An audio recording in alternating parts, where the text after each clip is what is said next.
What would happen if a killer was added to Dead by Daylight that literally had no power whatsoever and the only thing they could do was use a basic M1 attack? Could they still win against good survivors? And if they could win against good survivors, could they do it consistently?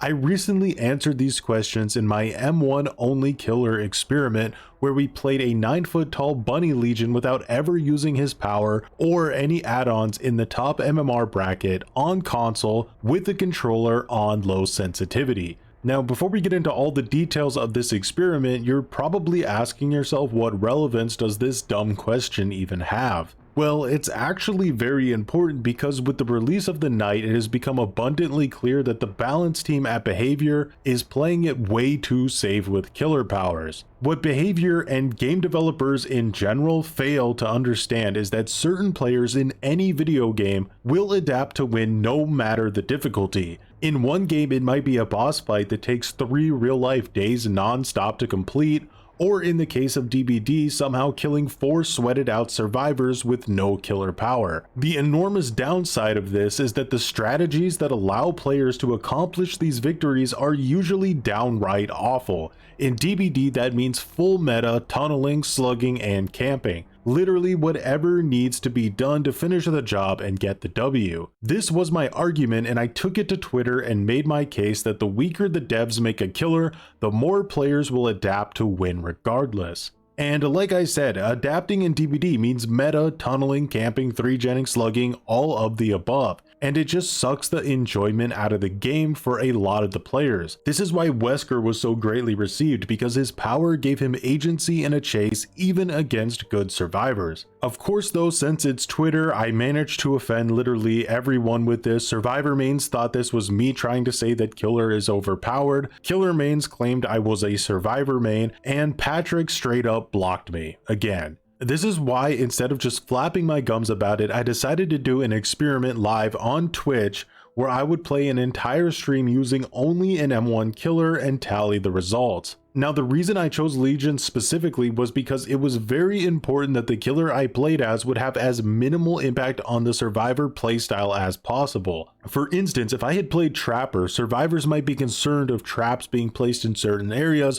which could possibly affect their pathing in a chase. Stealth killers might make survivors a bit more cautious, etc, etc. I wanted the survivors to know I was a basic ass bitch killer. I also decided to go with a bunny costume to further remove myself from Legion, who can sometimes be confused for a survivor. Plus, the bunny costume is like 9 feet tall, so it made trying to mind game an extra pain in the ass. Now, since the devs have officially confirmed that the Shattered Square is a bugged map and spawning too many pallets, I decided straight from the start to not count any matches on this map, win or lose, which somehow we did manage to do both. But anyway, if you want to do the experiment, you're allowed to use any perks you want. There are 0 restrictions on that. As for what perks I ran during the challenge, it was a pretty decent mix, to be honest. I didn't stick to just one build and was always trying to innovate to find what actually would give me the maximum value as an M1 only killer. Although we did find success in pure chase builds to force quicker downs, and full gen blocking builds bought us a noticeable amount of extra time, there's no denying that endgame builds felt like they were doing the most in terms of pure kill value. No Way Out, Noed, and even Terminus all came in clutch, even with small windows of value. Of every gen defense perk in the game, Deadlock was the one that stood out as a real standalone difference maker. It legitimately adds minutes onto a match all by itself. All that said, this is probably one of the more interesting aspects of the challenge, and I would love to see how other players used their perk slots to really push the experiment further. I never used any offerings personally, but if you want map variety, I do understand. Later on into the challenge, I did start dodging lobbies when we saw too many toolboxes. Some of our rougher matches were due to just disgusting gen rush builds, and it felt way too unfair. Ultimately, not counting the Shattered Square matches or the match that's in the B-roll footage because it wasn't recorded live, we played 14 matches total, with 9 wins,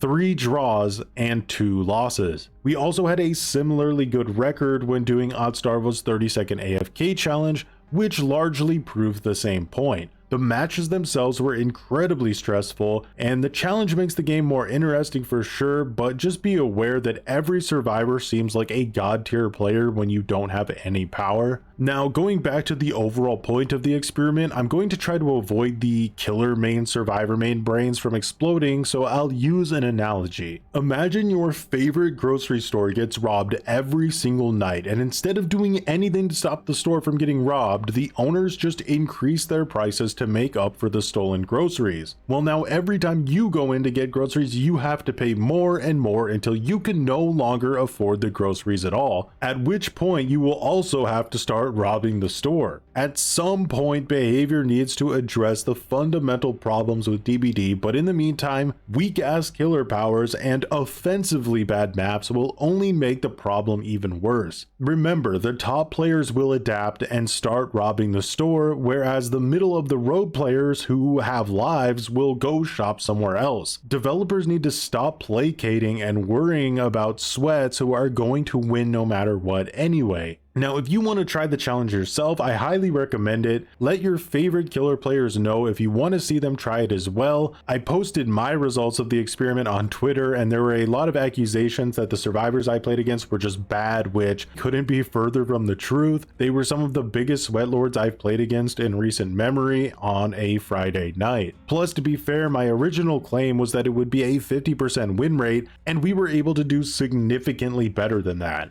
Overall, this was a pretty small sample of only 14 matches though, so I might revisit the challenge again after we get some bug fixes, but make sure to let me know your results if you do try the challenge yourself. And as always, thanks for watching and have a good one.